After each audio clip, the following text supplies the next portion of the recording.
أعوذ بالله من الشيطان الرجيم. بسم الله الرحمن الرحيم. Peut-être recontextualiser un peu où on en est. Donc, on est ici donc, à la sourate Les Bestiaux, la sourate Al-An'am, au verset 82. Et par rapport à ce qu'on a lu précédemment, on est en plein dans le récit de Ibrahim salam. Et pourquoi ici il y a le récit de Ibrahim alayhi salam qui est mis en avant? C'est dans cette logique le message qu'adresse le prophète alayhi salam aux gens autour de lui, c'est leur rappeler, parce qu'il s'adresse à des juifs, à des chrétiens, mais aussi à des polythéistes, des gens de la tribu de Quraysh. Et les gens de la tribu de Quraysh se vantent de leur lignage. À l'époque, c'est très important dans le monde arabe de rappeler l'affiliation. Quand on parle de quelqu'un, on dit toujours qu'il est le fils d'eux ou le père d'eux. Euh, donc c'est quelque chose de très important dont les gens se vantent d'être issus d'un noble lignage. Et ici, les polythéistes de la Mecque se vantent d'être des descendants d'Abraham, Ibrahim alayhi salam. Et donc ici, c'est une manière en fait de s'adresser à eux et de leur montrer que en fait, s'ils étaient vraiment des successeurs de Ibrahim alayhi salam, ils embrasseraient la vraie croyance, ils seraient des hanifs comme ils l'étaient.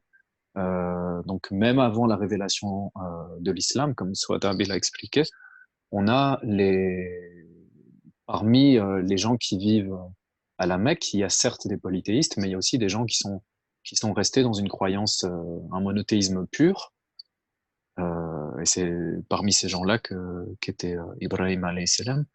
Et donc ici, le prophète alayhi salam, quand il s'adresse à ces gens, c'est pour leur montrer, voilà, si vous étiez vraiment des successeurs de Ibrahim, vous agiriez autrement, vous croiriez autrement. Et donc il va s'adresser à eux de cette manière, comme on va le voir par la suite. Euh, et c'est de cette manière qu'il est important de rappeler les histoires des prophètes, non seulement pour s'adresser aux juifs et aux chrétiens qui ont ça directement dans leurs livres, mais aussi aux arabes polythéistes qui se revendiquent de cette lignée. أعوذ بالله من الشيطان الرجيم. بسم الله الرحمن الرحيم. الذين آمنوا ولم يلبسوا إيمانهم بظلم أولئك لهم الأمن وهم مهتدون. وتلك حجتنا آتيناها إبراهيم على قومه نرفع درجات من نشاء إن ربك حكيم عليم. ووهبنا له إسحاق ويعقوب كلا هدينا ونوحا هدينا من قبل ومن ذريته داود وسليمان أيوب ويوسف وموسى وهارون وكذلك نجزي المحسنين وزكريا ويحيى وعيسى وإلياس كل من الصالحين وإسماعيل واليسع ويونس ولوطا وكلا فضلنا على العالمين. ومن آبائهم وذرياتهم وإخوانهم واجتبيناهم وهديناهم إلى صراط مستقيم. ذلك هدى الله يهدي به من يشاء من عباده ولو أشركوا لحبط عنهم ما كانوا يعملون. أولئك الذين آتيناهم الكتاب والحكم والنبوة فإن يكفر بها هؤلاء فقد وكلنا بها قوما ليسوا بها بكافرين. أولئك الذين هدى الله فبهداهم اقتده. أولئك الذين هدى الله فبهداهم مقتده. قل لا أسألكم عليه أجرا إن هو إلا ذكرى للعالمين.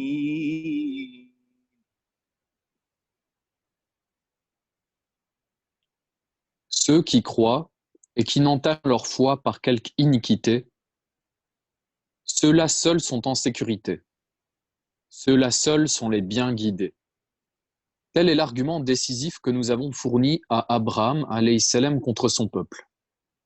C'est ainsi que nous élevons le rang de qui nous voulons, car ton Seigneur est sage et omniscient. Et nous lui donnâmes pour enfants Isaac et Jacob, alayhum salam, que nous avons dirigés dans la bonne voie, comme nous l'avions fait pour Noé, alayhi salam, auparavant. Et nous lui donnâmes aussi comme descendants David, Salomon, Job, Joseph, Moïse, alayhum salam, et Aaron. Et c'est ainsi que nous récompensons les hommes de bien. Il en fut de même de Zacharie, alayhi salam, de Jean-Baptiste, de Jésus, d'Élie, alayhum salam, qui étaient tous des hommes vertueux, ainsi que d'Ismaël, d'Élisée, de Jonas et de Lot, alayhum salam, qui furent tous par nous élevés au rang d'élus. Notre faveur est allée également à une partie de leurs ascendants, de leurs descendants et de leurs proches, que nous avons élus et guidés dans la bonne voie. Telle est la voie du Seigneur, vers laquelle il dirige qui il veut parmi ses serviteurs.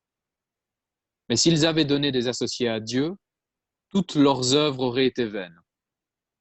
Voilà ceux auxquels nous avons donné les Écritures, la sagesse et la prophétie. Et si ceux qui t'entourent refusent d'y ajouter foi, du moins nous en avons confié le dépôt à des gens qui ne le renieront pas. Voilà ceux dont Dieu guide les pas. Suis donc leur direction et dis aux négateurs, je ne vous demande pour cela aucun salaire, ce n'est rien de moins qu'un rappel à l'intention de tout l'univers. Une petite précision dans ce petit passage. Là, on voit déjà, on parle de 24 ou de 25 prophètes selon les narrations qui sont cités dans le Coran. Dans ces versets ici qu'on vient de lire, on vient déjà d'avoir une certaine liste de prophètes qui ont été envoyés et qui sont dévoilés ici dans le Coran, et à qui on fait honneur. On fait honneur, mais aussi on fait aussi honneur à leur population qui sont là à la Mecque. Et pour ceux qui ne veulent pas s'entêter, c'est aussi une invitation à rejoindre l'islam. En dehors de ça, moi je n'aurais pas d'autres commentaires. Si vous en avez, on peut... Sinon, peut-être je vous en prie. ici, j'aimerais revenir donc, sur ce que j'ai dit en introduction. Donc non seulement il y a cette histoire de lignage, mais il y a aussi dans l'importance de rappeler ici l'histoire de Ibrahim alayhi salam. Quand on regarde au verset 82, donc Dieu dit, ceux qui croient et qui n'ont point leur foi par quelque iniquité, ceux-là seuls sont en sécurité et ceux-là sont les bien guidés. Et il dit que c'est l'argument décisif qu'il a fourni à Ibrahim alayhi salam contre son peuple. On voit aussi une façon de montrer des similitudes. Si les polythéistes se moquent de notre bien-aimé prophète, alayhi salam, il faut aussi leur rappeler que Ibrahim alayhi salam a été moqué par son peuple. Et il délivrait le même message. Et tous les prophètes qui l'ont précédé ont vécu aussi ce genre de difficultés.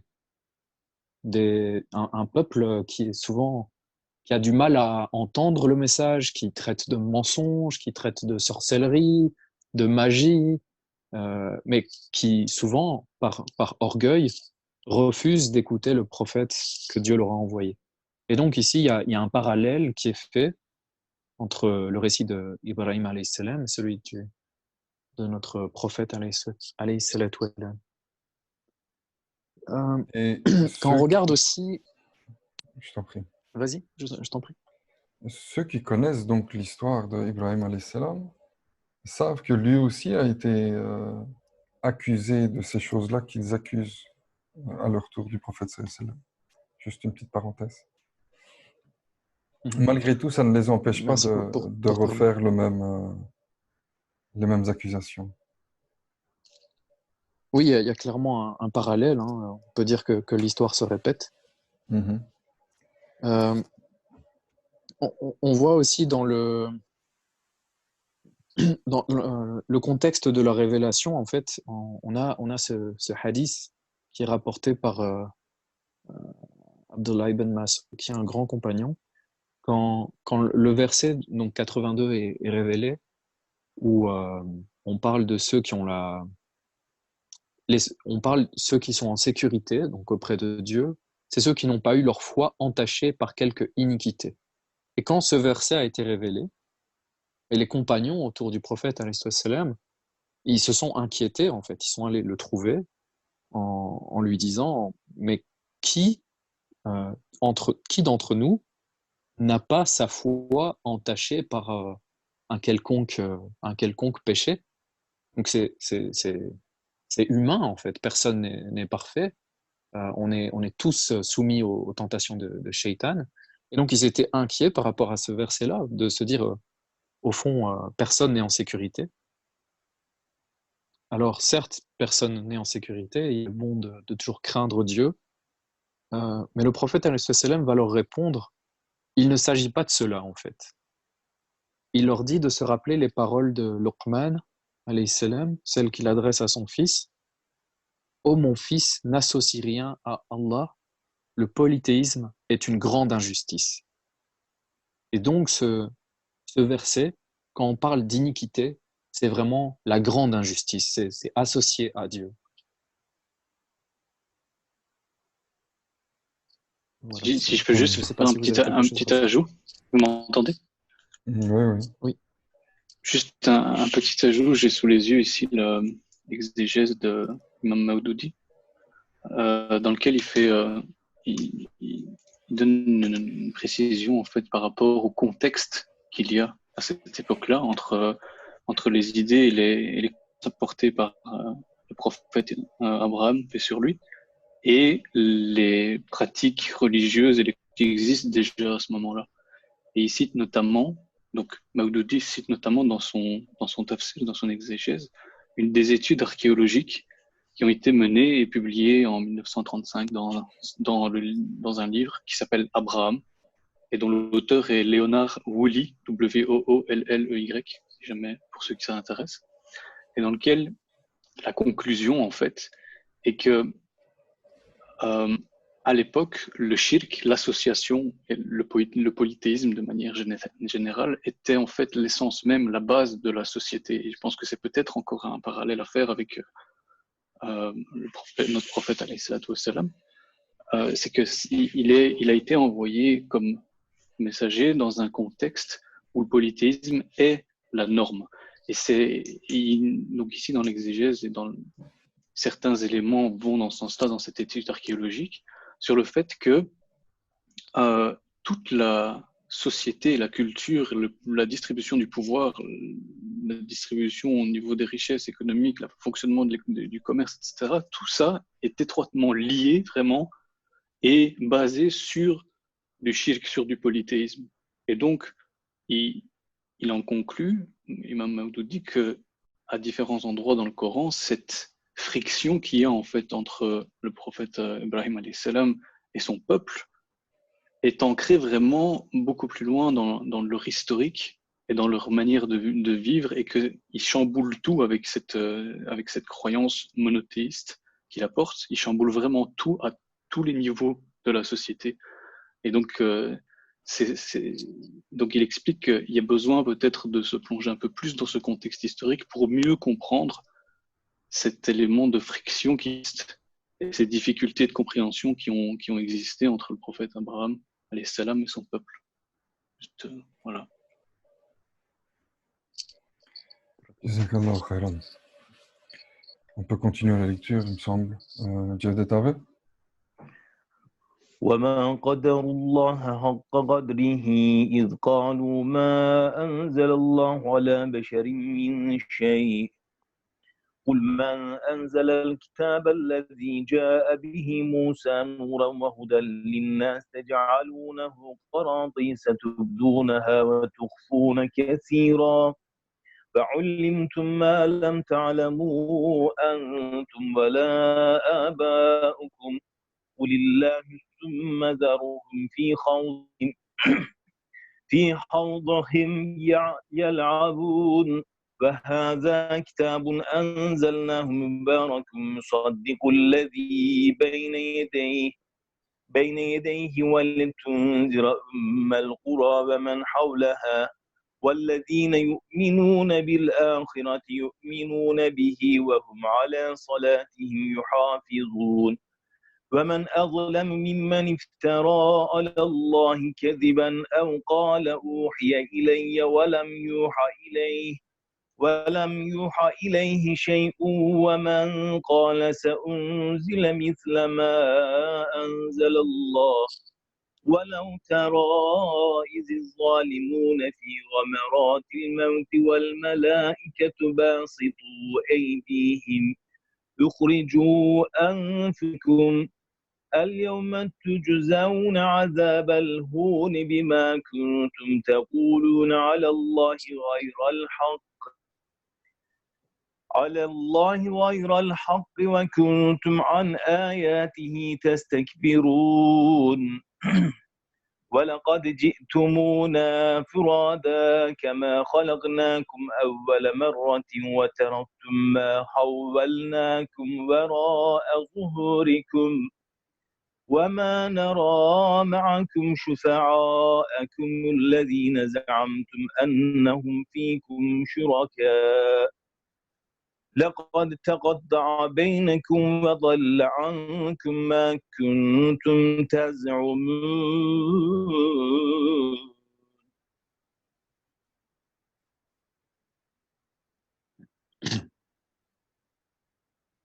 Les négateurs n'estiment pas Dieu à sa juste valeur quand ils disent « Dieu n'a jamais rien révélé à un mortel ». Demande-leur « Qui donc a révélé l'écriture que Moïse, alayhi salam, a apporté comme lumière et direction pour les hommes ?» Ce livre que vous écrivez sur des feuillets pour n'en montrer qu'une partie, tout en cachant tout le reste, et dans lequel vous avez pris ce que vous ne saviez, ni vous, ni vos ancêtres, réponds-leur. N'est-ce pas que c'est Dieu? Puis laisse-les divaguer dans leurs vaines disputes. Et à présent, voilà révélé un livre béni qui vient confirmer les précédentes écritures et que nous te révélons afin que tu avertisses la cité mère et ses alentours. Tous ceux qui croient au jour dernier ajouteront foi à ce livre et seront assidus à leur sellette. Qui est plus injuste que celui qui attribue à Dieu des mensonges ou qui dit « Telle chose m'a été révélée » alors que rien ne lui a été révélé, ou qui affirme « Je suis capable de faire des révélations semblables à celles que Dieu a envoyées. » Ah, si tu voyais ces imposteurs dans les affres de la mort, au moment où les anges, les mains tendues vers eux, les presseront de rendre l'âme en leur disant « Aujourd'hui vous allez subir un supplice humiliant pour n'avoir pas dit la vérité sur Dieu et pour avoir traité ces versets avec hauteur. Vous voilà donc revenus à nous, un par un, tel que nous avons créé pour la première fois, ayant abandonné derrière vous tout ce que nous vous avons octroyé. Mais nous ne voyons plus avec vous les intercesseurs auxquels vous prétendiez être associés. La rupture entre eux et vous est-elle donc consommée, et vos divinités mensongères se sont-elles donc à jamais évanouies?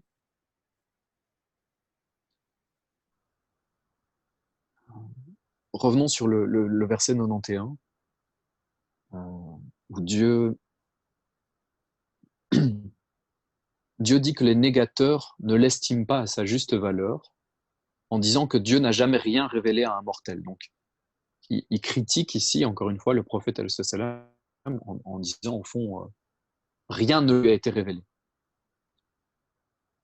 Et par la suite, toujours dans le même verset, Dieu dit au prophète al-Salam de leur répondre, mais en parlant de l'écriture qui a été révélée à Moïse, Il dit « Ce livre que vous écrivez sur des feuillets pour n'en montrer qu'une partie tout en cachant tout le reste. » Ici, en fait, il y a une mention claire à, qui s'adresse à Halal Kitab, aux gens du livre.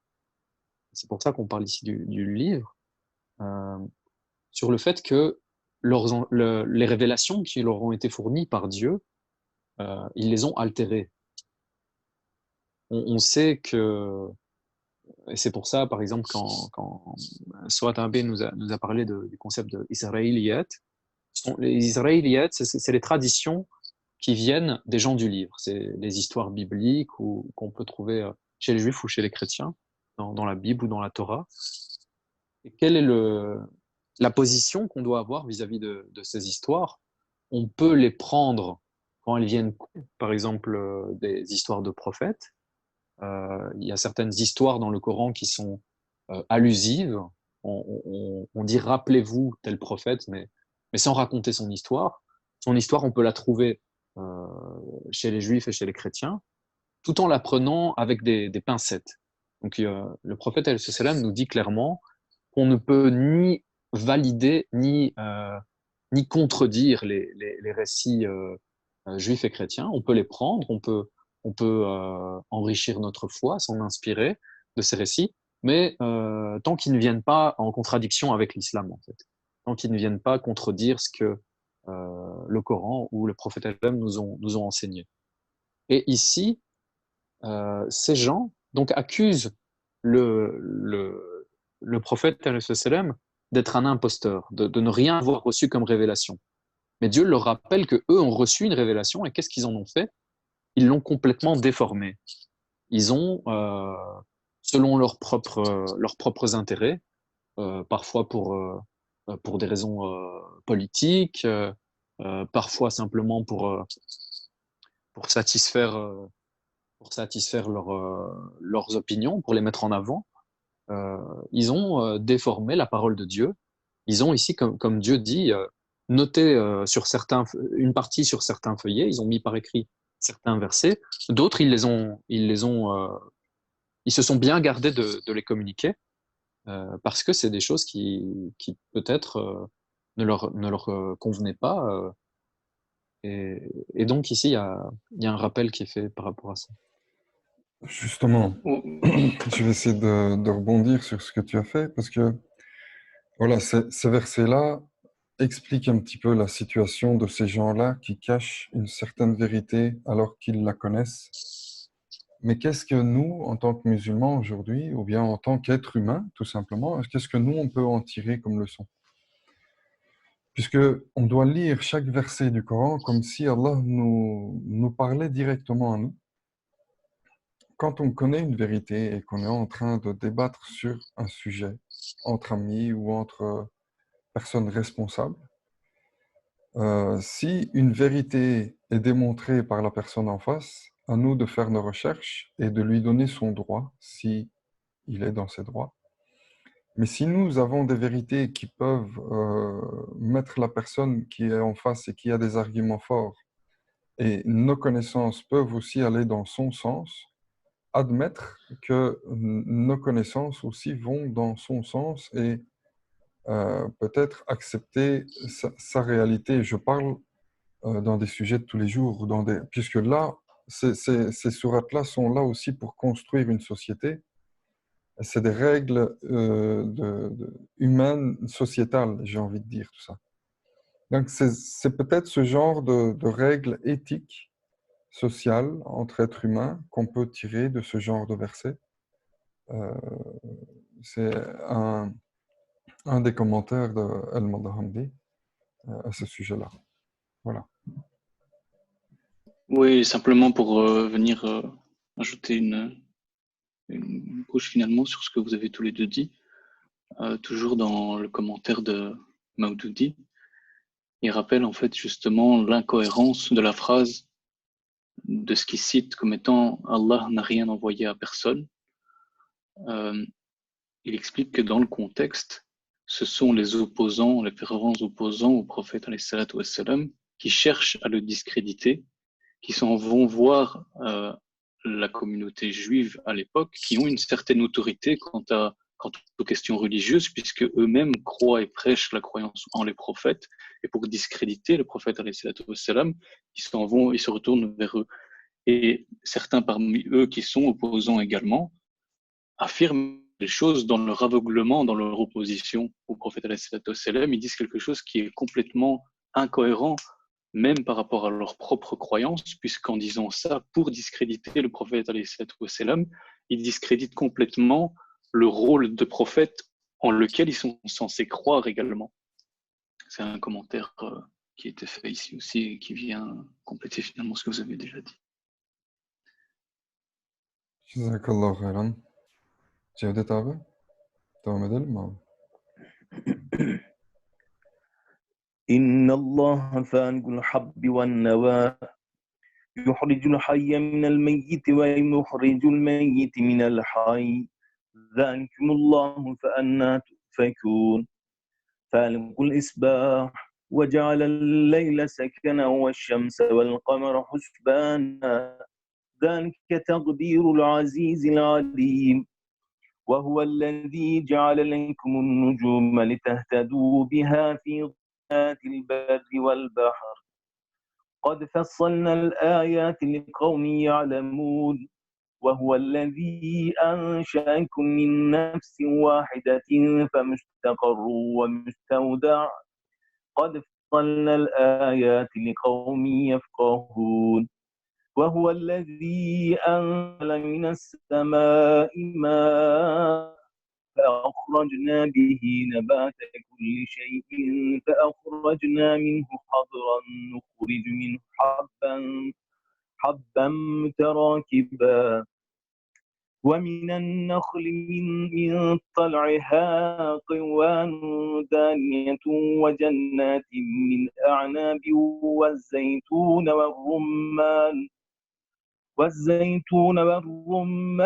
مشتبها وغير متشابه انظروا إلى ثمره إذا أثمر وينعم إن في ذلكم لآيات لقوم يؤمنون وجعلوا لله شركاء الجن وخلقهم وخرقوا له بنين وبنات بغير علم سبحانه وتعالى عما يصفون بديع السماوات والأرض أنى يكون له ولد ولم تكن له صاحبة وخلق كل شيء وهو بكل شيء عليم.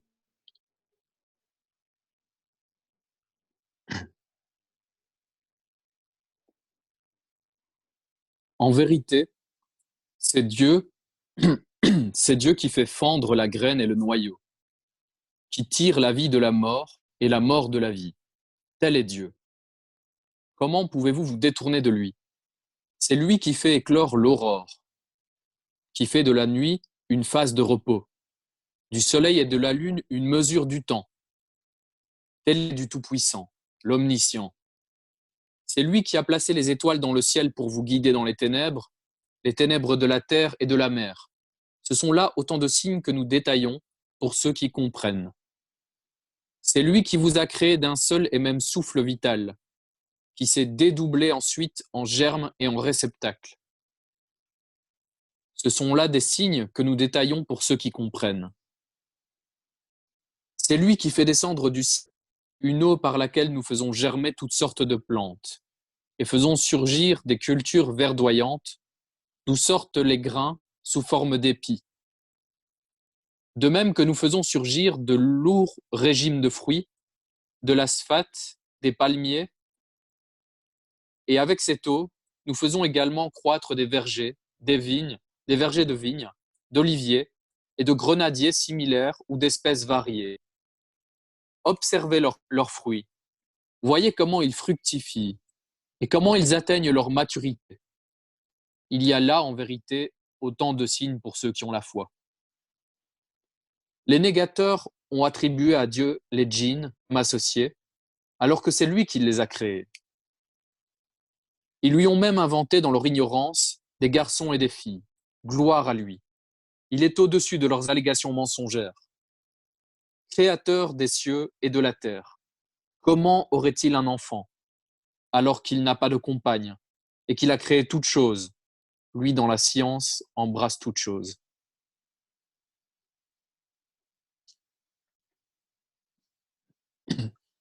Si je peux faire un commentaire, je pense qu'il y a quelque chose d'assez marquant dans la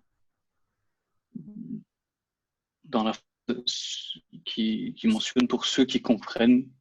Je pense que parfois c'est aussi traduit par ceux qui réfléchissent, qui méditent, etc.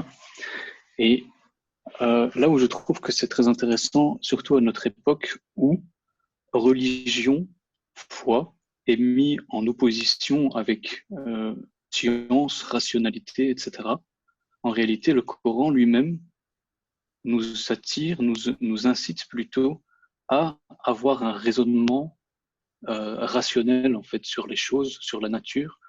Et ici, cette phrase est interprétée dans une note de l'imam Maududi dans son tafsir comme étant, c'est-à-dire, et puis ouvrez les guillemets, donc son interprétation est, nous avons clairement indiqué les signes qui montrent de manière concluante qu'il n'y a qu'un seul créateur, qu'un seul Allah, et qu'aucun autre n'a les attributs ou pouvoirs divins.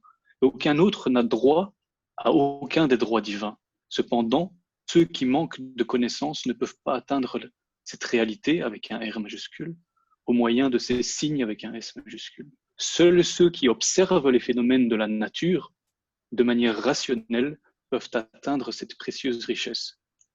Et donc il y a un appel clair en fait, et dans les versets de manière littérale du Coran, et puis dans l'interprétation qui en est faite ici, à avoir un raisonnement, une réflexion qui se veut en fait rationnelle et logique finalement sur les choses, et que c'est ça finalement qui va, en tout cas parmi d'autres choses, c'est une des choses qui peut nous rapprocher du Créateur parce que ça nous permet de mieux le comprendre. L'étude de la nature et la méditation de la nature sur la nature et sur l'univers, qui sont en fait des créations, Allah ne peut, avec cette idée en tête finalement, ne peut que nous rapprocher de lui, car étudier la nature et mieux la comprendre et la logique qui en découle ne peut que nous rapprocher, nous faire comprendre davantage celui qui a créé cela. C'est comme étudier un tableau d'un peintre, d'un artiste.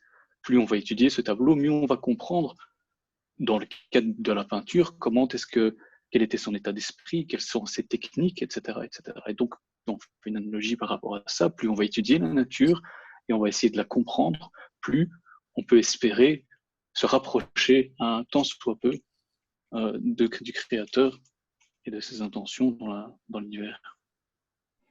Exactement. Il y a une incitation à étudier en profondeur les deux Corans, c'est-à-dire le Coran dévoilé via le prophète sallallahu alayhi wa sallam, mais aussi les versets qui sont dévoilés dans la nature. Et pour certains alim, ce genre de versets, parce qu'il y en a plusieurs dans le Coran qui décrivent un petit peu notre entourage, sont une incitation à aller chercher plus loin, à se perfectionner dans ces connaissances-là aussi, donc à avoir un côté scientifique et à aussi s'approfondir dans ces connaissances scientifiques. Il y a un long moment, malheureusement, les musulmans, on s'est un petit peu renfermés dans les madrasas. Et dans les madrasas, au début, il y avait autant les sciences dures que les sciences religieuses. Donc, il y avait autant de chimie, mais au fur et à mesure, on a commencé à avoir des avis qui sont venus dire que ces sciences dures étaient une science qui nous éloignait de notre religion et qu'il ne fallait pas étudier ces sciences dures. Et plus on s'est renfermé à étudier qu'une seule facette des révélations d'Allah Ta'ala, donc à étudier seulement le Coran et à ne pas essayer de reconnaître les versets écrits dans le Coran, dans les versets dévoilés dans la nature et autour de nous, on a commencé à perdre un petit peu comment est-ce que je vais dire ça, perdre un petit peu l'avance qu'on avait cette avance qui nous était donnée par le Coran, qui nous enrichissait quand on l'étudiait en parallèle avec la nature. Et une fois qu'on s'est défait de ces versets qui nous entourent, on a perdu ces valeurs, on a perdu notre avance et on s'est fait devancer puisque on a un petit peu délaissé une partie de ces versets. Voilà, c'est un avis de certains commentateurs. Si vous avez d'autres avis là-dessus? Oui, j'aimerais rebondir, mais ici, effectivement, il y a clairement deux révélations, hein. Il y a le livre révélé, mais il y a le monde qui nous entoure. Et deux livres, deux livres, en fait. Il y a le livre révélé, le livre créé. Et tout au long du Coran, quand Dieu parle des signes, quand il parle du jour et de la nuit, quand il parle euh, ici de la vie et de la mort, des étoiles, des, de la terre, de la mer, tous ces exemples qu'il donne, qui sont dans la nature, qui sont autour de nous, tout L'être ça, humain aussi, au la plus fond, parfaite des créations, j'ai envie de dire. voilà, qu'on regarde en fait des choses immenses comme les planètes ou des choses microscopiques comme les atomes, euh, au fond, c'est là que se trouvent les signes. Dieu, à plusieurs reprises, quand il parle des négateurs, il dit que ils attendent un signe de Dieu. Ils disent, mais si Dieu existait, il se manifesterait, il ferait tel miracle. Mais, mais ils ne voient pas, en fait. Ils ont le cœur voilé. Ils refusent de voir que les miracles et les signes de Dieu nous entourent. Il faut justement prendre le temps d'ouvrir l'œil, de méditer, de regarder le monde qui nous entoure. Et on en discutait un peu hier en privé, mais il y a cette citation de Joost Averroès, ce savant andalou, une citation que j'apprécie, qui au fond, que la meilleure façon de connaître l'artisan du monde, donc il parle de Dieu, celui qui a façonné ce monde, il dit la meilleure façon de connaître l'artisan du monde, c'est d'observer son atelier. C'est en regardant autour de nous qu'on connaît mieux notre Seigneur, en fait, en regardant sa création. Voilà, maintenant, peut-être, j'aimerais faire un autre commentaire, mais peut-être ici un peu lire entre les lignes, hein, puisque c'est pas quelque chose d'explicite ici dans ce qu'on vient de lire. Mais quand au verset 96, Dieu dit, c'est lui, donc il parle de lui-même, qui fait éclore l'aurore et qui fait de la nuit une phase de repos, on a, euh, on a dans les tafsirs, entre autres chez Ibn Kathir, qui nous dit au fait que un compagnon qui s'appelle Suhaib ibn Sinan, qui est compagnon qui était d'origine byzantine, on nous dit en fait que quand ce verset a été révélé, sa femme n'était pas très contente parce que c'est quelqu'un qui passait beaucoup de temps en prière la nuit, qui était souvent éveillé la nuit. Mais donc elle le blâme un peu pour s'éveiller en lui disant, mais Dieu dit que la nuit est une phase de repos. Et Sohaib, que Dieu l'agrée, va lui répondre, mais Dieu a fait de la nuit un moment de repos, sauf pour Sohaib, parce que quand, euh, quand on évoque le paradis, donc l'espérance, l'espérance que Dieu nous donne après la mort paisible au paradis, avec tous les bienfaits, il dit que son désir de s'y retrouver est ardent. Mais une fois qu'on évoque l'enfer, ça cause chez lui des insomnies. Il n'endort pas. Et ça doit être l'attitude de tout croyant, en fait. D'un côté, il y a l'espérance, il faut toujours avoir espoir en Dieu. Rien n'est perdu, on peut se faire pardonner nos péchés, on peut toujours se repentir. Euh, Bien sûr, Dieu nous indique dans le Coran qu'il y a une guidance de quel type de péché on peut se faire pardonner, et il nous dit qu'il pardonne tout, sauf l'association. Mais d'un autre côté, il y a aussi la crainte. Il ne faut pas se reposer sur nos lauriers. Il faut agir en ce monde, il faut mettre des bonnes œuvres de notre côté pour l'au-delà et rester donc cette balance entre d'un côté l'espérance, de l'autre la crainte. Il faut craindre Dieu. Craindre, c'est peut-être pas le mot le plus approprié, mais on parle de taqwa, de crainte, de révérence. Euh, voilà, je trouve pas un autre moyen de le traduire, mais, mais toujours, en tout cas, craindre Dieu tout en gardant espoir. Car Dieu nous dit lui-même que sa miséricorde englobe toute chose, que sa miséricorde précède sa colère. Il y a un parallèle qui avait été fait, qui n'est pas parfait, mais qui peut donner peut-être une par rapport à la taqwa dans sa traduction, qui est parfois traduite par crainte révérentielle. C'est pas tant une crainte de la punition et du courroux, mais davantage une crainte semblable à la crainte de l'enfant vis-à-vis de ses parents, de ne pas blesser ses parents, de ne pas les décevoir.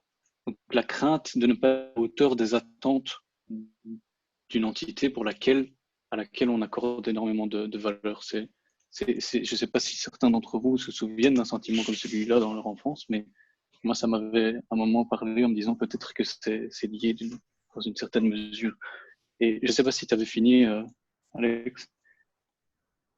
Non, mais c'est un beau parallèle, puisqu'on a un parent peut être sévère sur son enfant, peut être exigeant, peut le punir, peut le gronder, mais ça reste un parent qui aime son enfant et c'est ce qu'on retrouve quand on se penche sur la notion de rahma qu'on traduit par miséricorde, et dans la racine rahama, on a la notion d'amour matriciel en fait, comme une mère envers son enfant. Et c'est quelque chose qu'on retrouve aussi dans la tradition prophétique. Voilà, je ne sais pas si tu voulais encore rajouter quelque chose, Nabi. Est-ce qu'on peut, Ouais. est-ce qu'on peut parler de rapport, de peur de manquer de respect ou bien de peur de ne pas leur rendre hommage comme il est dû? C'est plutôt cette peur-là, j'ai l'impression. Et pour ça, il faut être conscient, justement. C'est pour ça que, euh, pour ceux qui comprennent, ça, c'est aussi la conscience. Euh, Si on arrive à un certain niveau de conscience de nos devoirs envers Allah, notre peur ne devient plus d'avoir peur des feux peut-être de l'enfer, si, toujours, mais la peur de ne pas lui rendre hommage comme il le mérite domine la peur peut-être du feu et des flammes de l'enfer, comme l'envie de le voir et de nous joindre à lui domine l'envie d'avoir de beaux jours au paradis, j'ai envie de dire. Bien sûr, et c'est quelque chose qu'on trouve dans la tradition de notre bien-aimé prophète, alayhi salam, mais pour en revenir à la prière de la nuit, on sait qu'il priait de longues heures. Hein, son épouse Aïcha, que Dieu soit satisfait d'elle, nous dit qu'il passait ses nuits à prier jusqu'à s'en blesser la plante des pieds. Et elle va lui poser la question, mais pourquoi tu agis ainsi alors qu'en fait Dieu t'a déjà pardonné tes péchés passés et à venir? Et la réponse du prophète, alayhi salam, c'est de dire, mais ne serais-je pas un serviteur reconnaissant? C'est c'est une révérence, et c'est dans ce sens qu'on parle de taqwa, de crainte révérentielle. C'est la révérence, c'est quelque chose qui est dû à Dieu, en fait. On doit toujours être dans cette attitude vis-à-vis de notre Créateur. Subhanallah. On va Si je peux continuer. juste une toute Vas-y. petite parenthèse, je vais pas me pesantir sur la question, mais c'est sur le fait d'étudier la nature et les sciences, que c'est aussi étudier sur le sentier d'Allah pour se rapprocher de lui.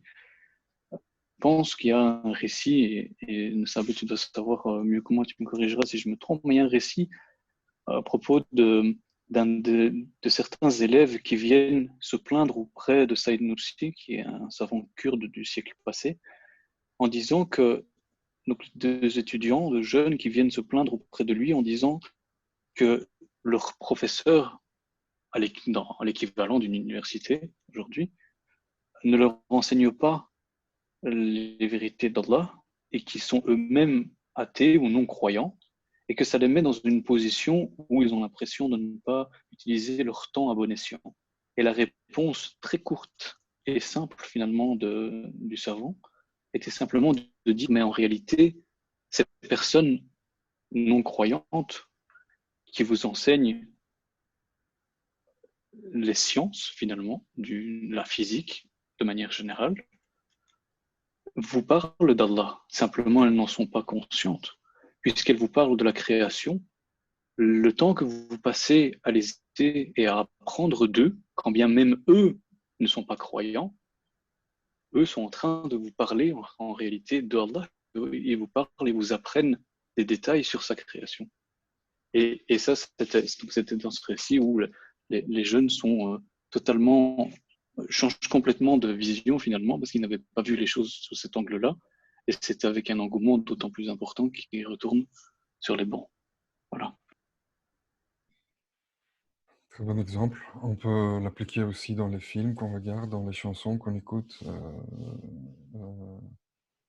La plupart des chansons, j'ai envie de dire, d'amour qui sont rédigées à une certaine époque, ou bien des poèmes qui sont rédigés à une certaine époque, sont des poèmes rédigés au nom d'Allah et au nom de son messager.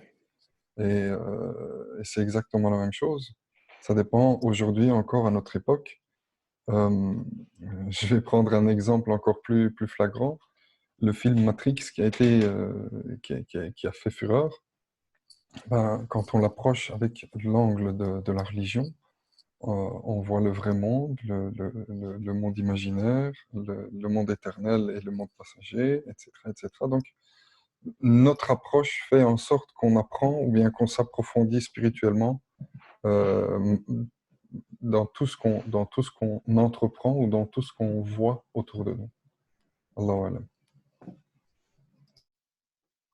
Les réalisateurs ont d'ailleurs expliqué qu'ils s'étaient beaucoup inspirés du Coran. Voilà pourquoi cet ذلكم exemple. الله ربكم لا إله إلا هو خالق كل شيء فاعبدوه وهو على كل شيء وكيل لا تدركه الأبصار وهو يدرك الأبصار وهو اللطيف الخبير قد جاءكم بصائر من ربكم فمن أبصر فلنفسه ومن عمي فعليها وما أنا عليكم بحفيظ وكذلك نصرف الآيات وليقولوا درست ولنبينه لقوم يعلمون اتبع ما أوحي إليك من ربك لا إله إلا هو أعرض عن المشركين ولو شاء الله ما أشركوا وما جعلناك عليهم حفيظا وما أنت عليهم بوكيل ولا تسبوا الذين يدعون من دون الله فيسبوا الله عدوا بغير علم كذلك زينا لكل أمة عملهم ثم إلى ربهم مرجعهم فينبئهم بما كانوا يعملون فأقسموا بالله جهد أيمانهم لئن جاءتهم آية ليؤمنن بها قل إنما الآيات عند الله وما يشعركم أنها إذا جاءت لا يؤمنون ونقلب أفئدتهم وأبصارهم كما لم يؤمنوا به أول مرة ونذرهم في طغيانهم يعمهون.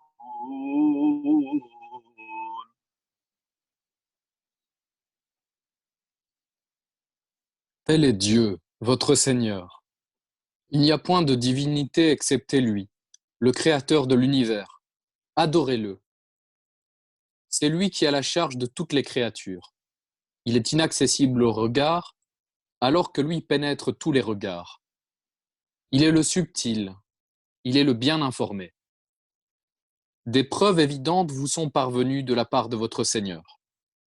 Quiconque se montre clairvoyant le sera à son propre avantage, et quiconque demeure aveugle le sera à son propre détriment. Je ne suis nullement chargé de votre sauvegarde. C'est ainsi que nous diversifions nos versets afin d'amener les incrédules à te dire « Où as-tu étudié ça ?» et afin aussi de rendre le sens plus clair pour ceux qui ont le désir de s'instruire. Conforme-toi à ce que ton Seigneur, l'unique Dieu, en dehors de qui il n'y a point de divinité, et éloigne-toi des associateurs qui, si Dieu l'avait voulu, n'auraient adoré que lui. Il n'a pas reçu de mission de nous pour être leurs gardiens, ni pour assurer leur sauvegarde. N'insultez pas ceux qui invoquent d'autres divinités que Dieu, car ils seraient tentés, dans leur ignorance, d'insulter à leur tour Dieu par espérance. C'est ainsi que nous embellissons aux yeux de chaque peuple ses propres actions. Puis ils retourneront tous à leur Seigneur, qui les informera de leurs actes passés. Ils jurent par Dieu de toute leur force que si un miracle leur était envoyé, ils y croiraient sans hésiter. Dis-leur que les miracles relèvent uniquement de Dieu.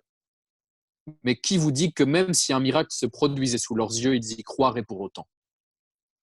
Car nous pourrions en détourner encore leur cœur et leurs yeux, comme nous l'avions fait lorsqu'ils avaient refusé d'y croire pour la première fois. Et nous les laisserions alors se débattre dans leur aveuglement.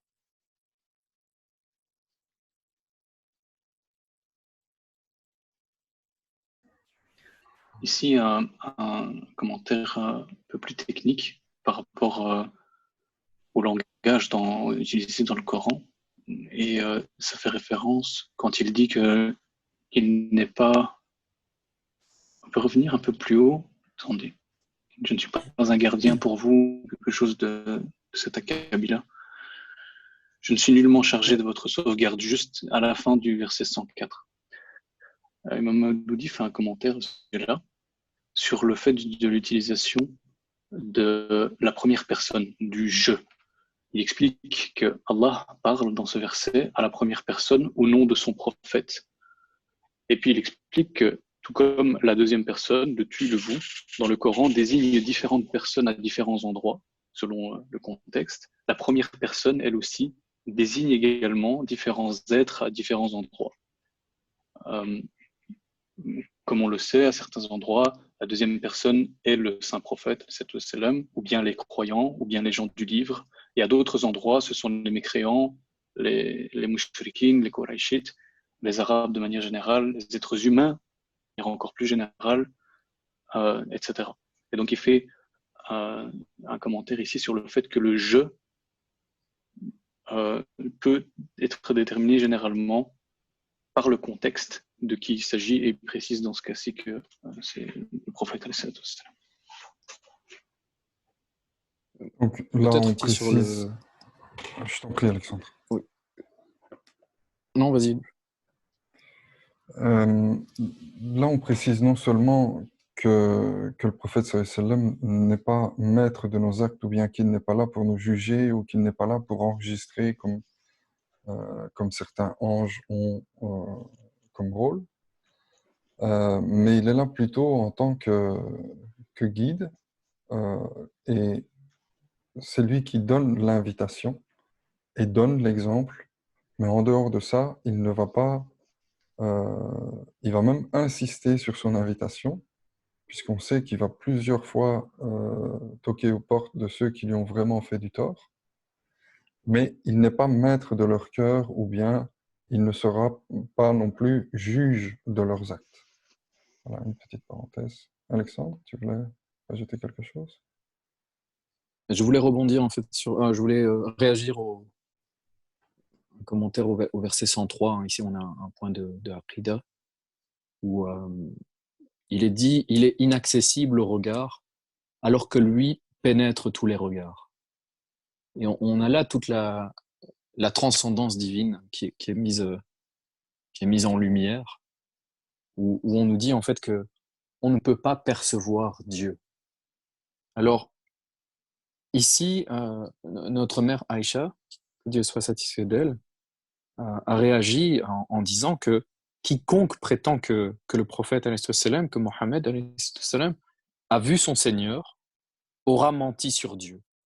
Et elle cite ce verset, donc il échappe à la vue des hommes. Il est inaccessible au regard. Et puis, Ibn Abbas, lui, réagit en disant, mais au fond, il l'a vu, mais il l'a vu avec son cœur. Donc, il faut bien comprendre que Dieu, dans sa transcendance, il n'est pas visible avec nos yeux de mortels. C'est pas cette image, comme on peut voir parfois dans les représentations chrétiennes, d'un Dieu barbu, assis sur son nuage. Dieu n'est pas perceptible par nos sens, parce que nos sens sont humains, sont limités.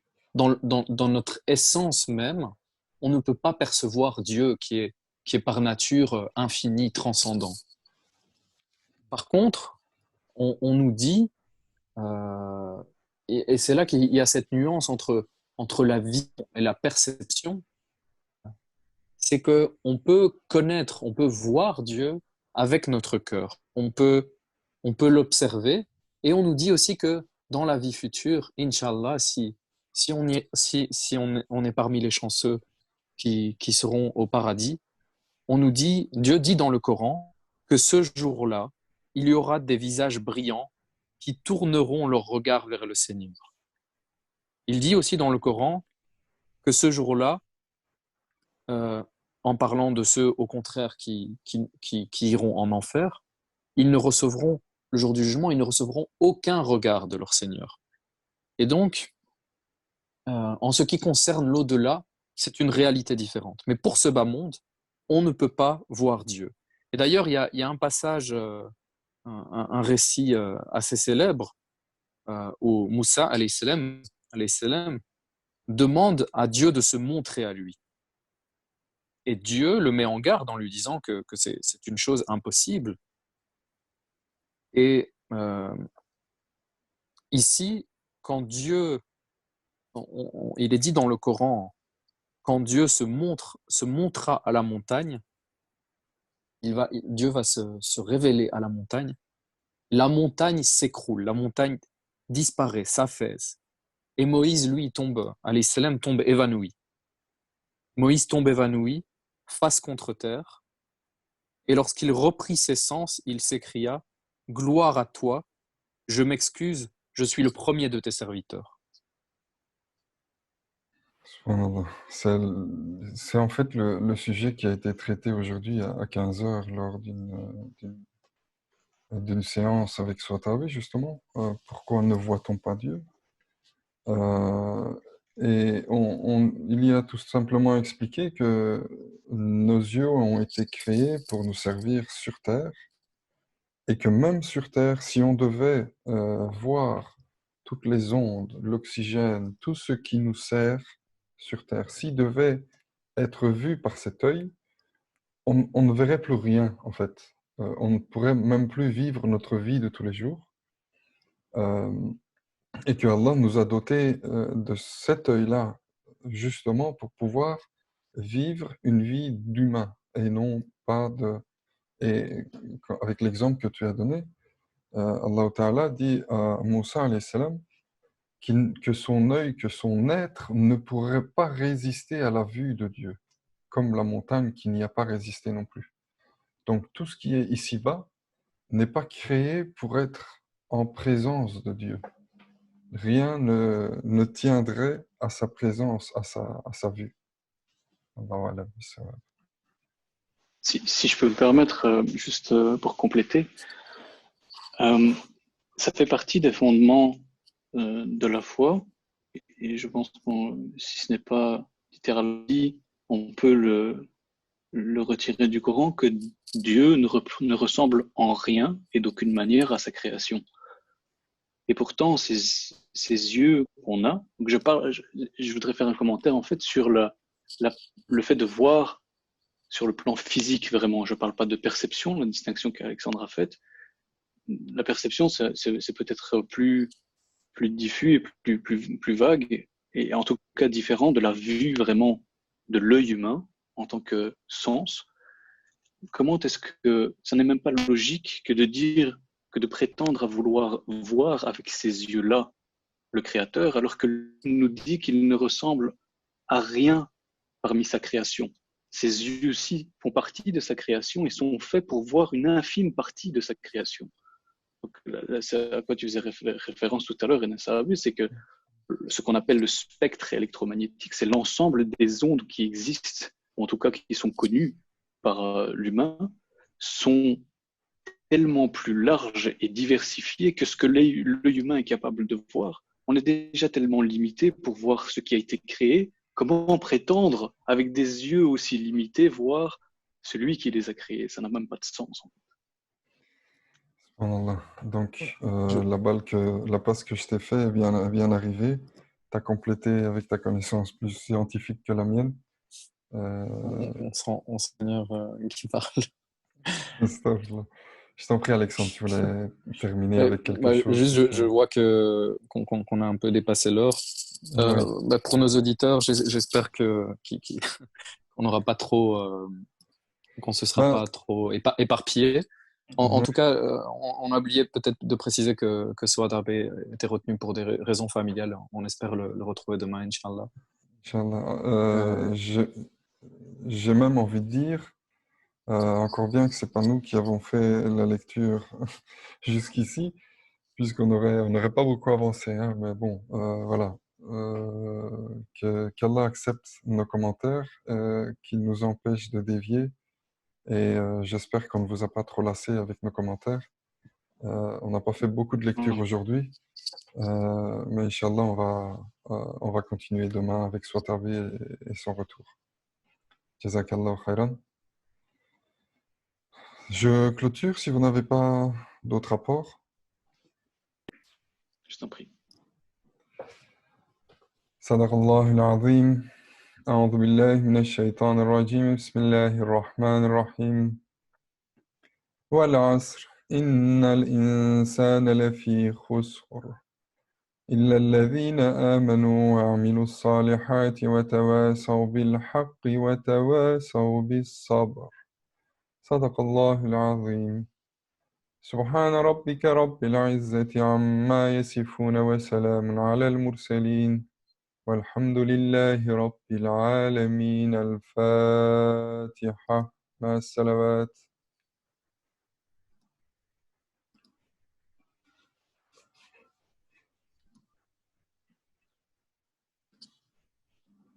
JFDTAB, merci. Merci Jawdat Abe, merci tout le monde. Salam alaikum, Merci. jazakallah khairan. À bientôt, Inch'Allah. Salam wa rahmatullah.